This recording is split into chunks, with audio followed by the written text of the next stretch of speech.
Ladies and gentlemen, welcome aboard. I'm TCaptainX, and we're going to discuss the upcoming Call of Duty Black Ops 6 since the beta playtest has just ended. My goal here is to give a completely open and honest review on the game. I do want to be clear on some potential biases though. As someone who makes content and streams Call of Duty for a living, I'm obviously very hopeful that Black Ops 6 is going to be a huge success. However, if you've followed my content for a while, you should know I am very honest and have been extremely critical of Call of Duty the last several years, but mostly in constructive ways. I am by no way being influenced to say anything by Activision. Heck, they didn't even invite me to play COD Next, where people got to play the game early, so I'm gonna give it to you guys straight here. So let's start with the bad stuff. What am I most concerned and worried about for the future of Call of Duty? After playing the Black Ops 6 beta, it is easily the server performance or the game connection. During the beta playtest, packet loss and packet burst was something that was present nearly every match. And in competitive FPS games, this often can be the difference between winning or losing gunfights. Even for someone like myself who is playing on a high-end PC with high-speed fiber internet, I'm frequently experiencing connection issues. And server issues have been a major concern in Call of Duty for a long time, but things have seemed to become worse as the game has transitioned to being cross-platform. Call of Duty Warzone servers typically run at about 20 hertz, which means the server updates 20 times per second, whereas multiplayer in COD tends to run at a higher tick rate up to 60 hertz. For comparison, games like Counter-Strike and Valorant often have server tick rates of 64 or even 128 hertz, which provides much smoother and precise gameplay. The supposed reasoning for these low server tick rates is that people with lower speed internets would be put at a huge disadvantage if the game were to run on faster servers, and Call of Duty has to account more for these people since the game is cross-platform and includes console players, unlike Counter-Strike or Valorant, which is only on PC. But even besides the server tick rate, they just need more stable servers. Of course, this was only a beta, so hopefully that's going to be improved. With that in mind, cross-platform play and skill-based matchmaking is another huge concern as well. SBMM, or skill-based matchmaking, has been prevalent in Call of Duty since basically the beginning of online play, but since 2019, with Modern Warfare 2019, things have dramatically ramped up. And it seems like with each Call of Duty release, SBMM gets stronger and stronger. And the idea of just hopping on to chill and casually game is a thing of the past for Call of Duty. Personally, I agree that SBMM is absolutely necessary to some degree, but many people agree that it would be nice if things were loosened slightly and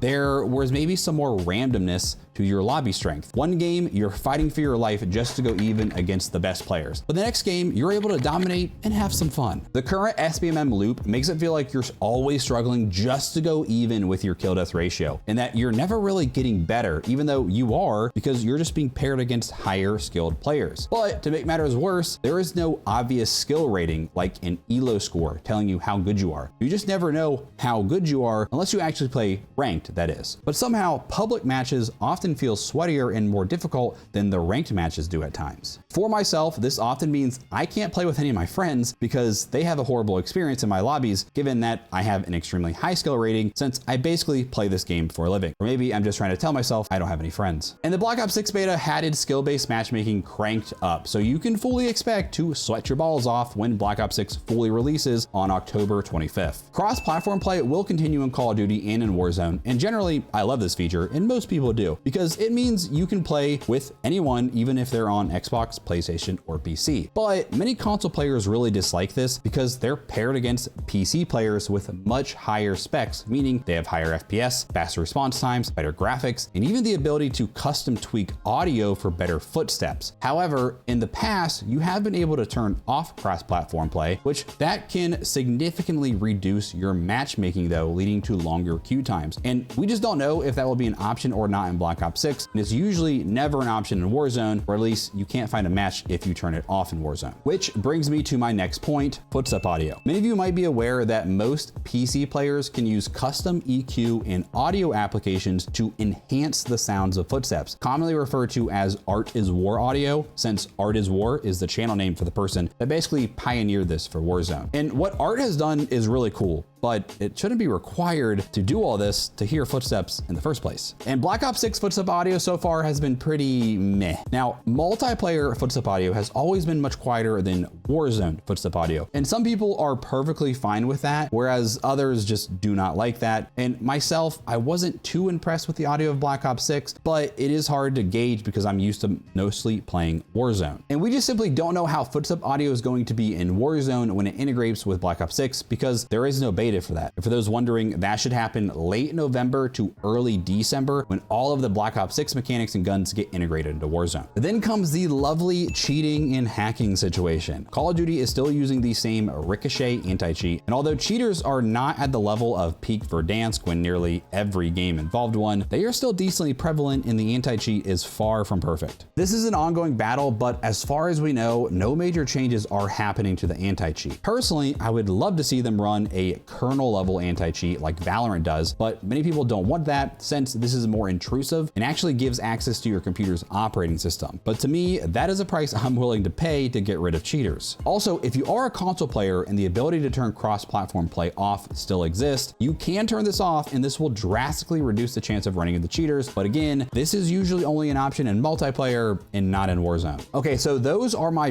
biggest concerns. Now let's discuss some things that could be classified as good or bad, depending on how you look at it based off your own preferences. The time to kill, or TTK, is actually on average the 4th slowest for Call of Duty multiplayer games in its history. Black Ops 6 is just slightly faster than MW3 was on average, according to Exclusive Ace's video on YouTube. The TTK can also feel very inconsistent when you factor in things like poor server performance and large headshot multipliers. For the most part, I enjoyed the TTK for a multiplayer game and thought it was in a pretty good place overall, but many people sit on varying sides of the fence here. Some prefer more realism with only 1 to 2 shots to kill, and others like large health pools. Aim assist did actually have some changes made to it this year. This is another very controversial topic. Within very, very close range, so about 2.8 meters and within, controller players actually lose all aim assist now. Now, I believe a nerf to aim assist was very much needed because at times it feels like this game aims for you, and compared to other popular FPS games, Call of Duty has had the strongest aim assist by a decent margin, and this is typically most beneficial at close range fights in comparison to mouse and keyboard players. So nerfing it at close range is an idea I can agree with, but I dislike how it is a hard cutoff. It is extremely awkward when you're on that cutoff zone and you can feel yourself gaining and losing aim assist repeatedly as your enemy crosses that 2.8 meter threshold. I think a much better option would have been to gradually decrease your aim assist the closer you get. So maybe extend that range out to 4 meters, and your aim assist would decrease gradually by a percentage the closer your enemy gets until they are point blank at 0. This way you don't experience that jerkiness of it just cutting on and off. At mid to long range though, aim assist is still quite strong, and I fully believe controller will still be the dominant input choice amongst highly skilled players.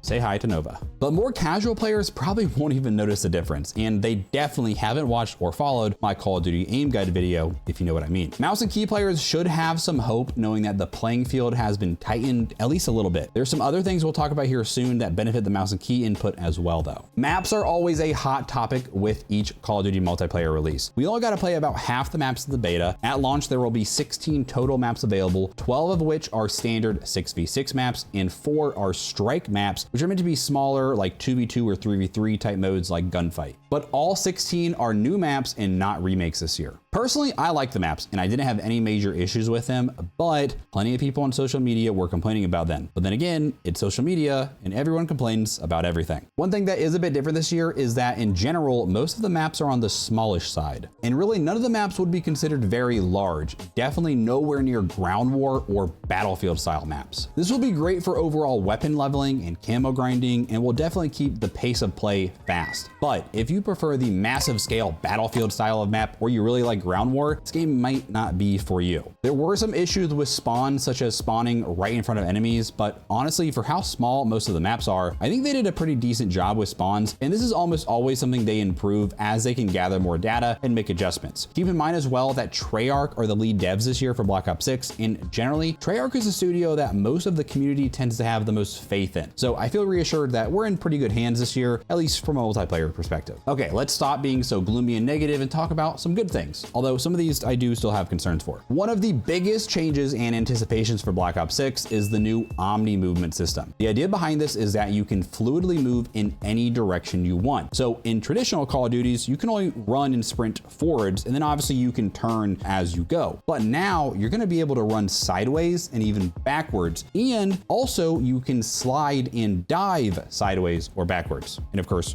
forwards too. For those wondering about slide canceling, yes, it is in the game, but you don't have to worry too much about the cancel part because you can now slide and aim your gun and shoot simultaneously as a default. Whereas in MW3, you had to equip a certain perk to do that. You can even dive and shoot your gun as well now though. So if you're someone that liked MW19 and Warzone 1 mechanics, but you hated MW2 and Warzone 2, you should really like the movement system in Black Ops 6. I do have some big concerns though, and I'm gonna play a video that I made recently that sort of blew up on Twitter and got a lot of support from the community explaining why the game can feel very clunky at times. All right, so this is one of my biggest gripes or problems that I have with the kind of movement system, especially diving and tac sprint when it comes to Black Ops 6. So if I'm standing still and I want to quickly sprint and dive, if I'm playing on hybrid right now, so for me, I need to press L3 and then hit my slide or dive button. I cannot just quickly do this. If I try to quickly L3 and dive, my guy just stops and crouches. You have to run for a moment and then dive. And so this prevents you from doing some cool stuff. Whereas let's say I wanted to quickly maybe dive out to the side here. I can't just quickly do that. I have to get momentum and go and dive. And the same thing is true with sliding. So if I wanted to just quickly, you know, strafe right and slide cancel out, I can't. I have to get momentum, and it's a lot. Like you have to get sprinting for a full maybe half second or so before you can do any input. You're gonna see I'm getting all these dead slides here, and I've noticed this has increased a lot, especially into the second week of the beta. Whereas if we jump over to MW3 and Warzone, it's a lot easier for to make these quick movements. So I barely have to move forward. I have to basically just press L3, and basically as long as I'm pressing L3, even if I'm like pretty much standing still, you can get right into a dive. And same with sliding. You can just, I'm playing on auto tac sprint, as basically as soon as I press forward, I can slide. Now there still are dead slides, and I think that is an issue, but the delay from being able to sprint and then do a movement like sliding or diving is a lot less in MW3. And this diving mechanic is really important, especially it will be more in Warzone, is if you're on like a ledge, and let's say I wanted to dive to make it to another ledge or something, it's very easy for me to just sprint and dive. Whereas in Black Ops, you would have to get a running start and then turn and do it. And it's just not gonna function as well.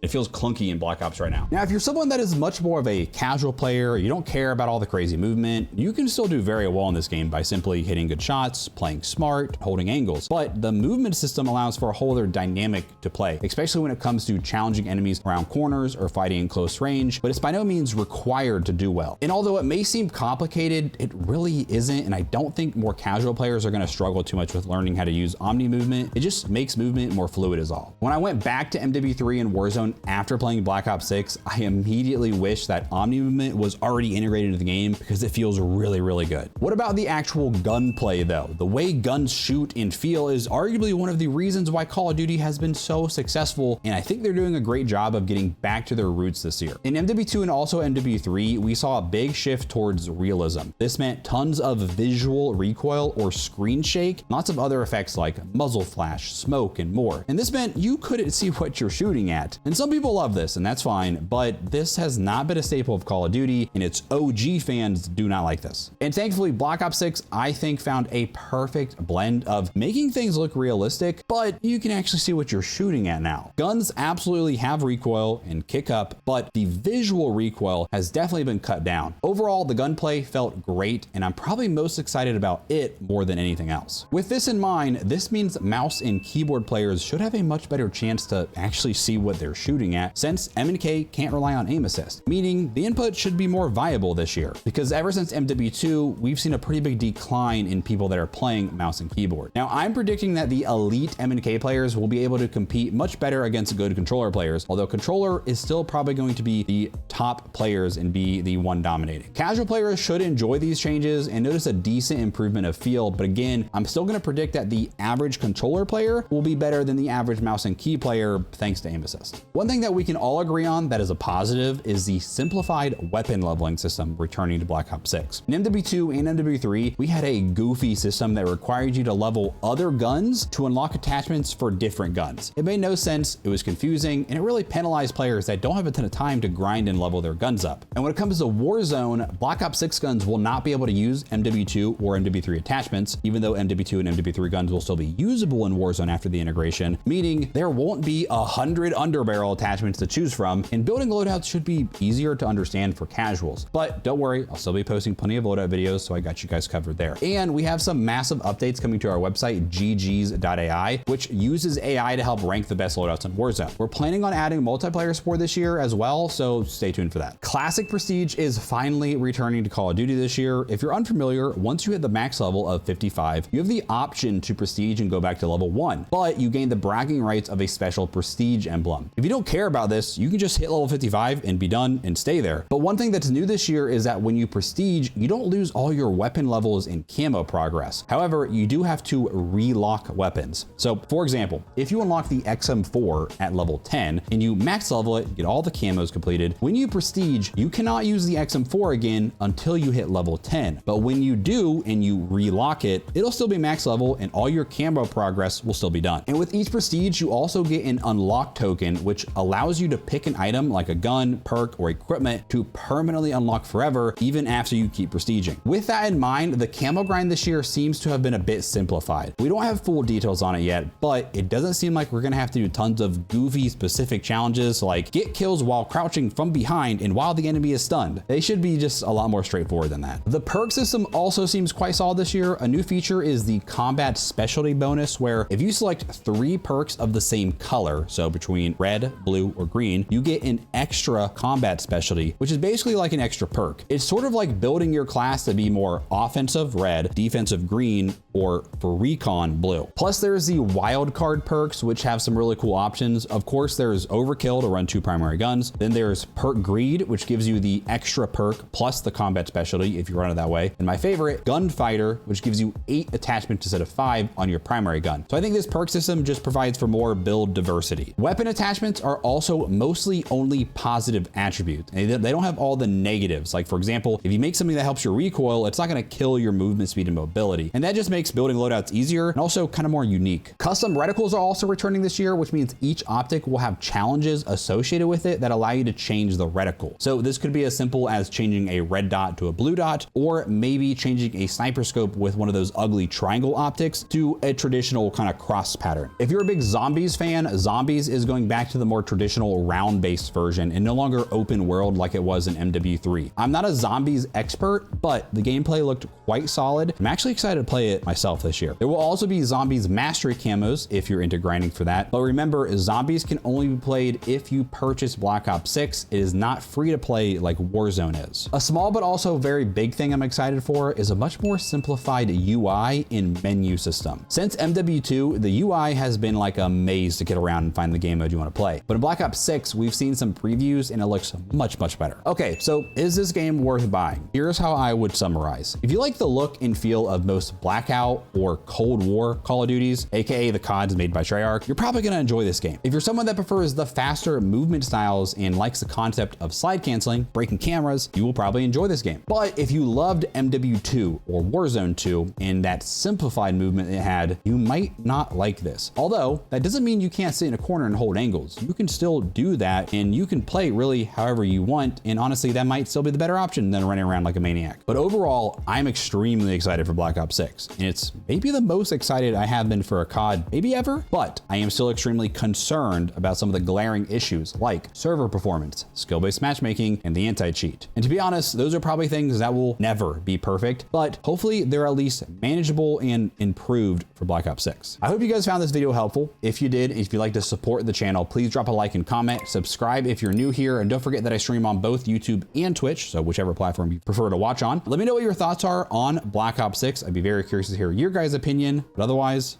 we'll see you in the next one.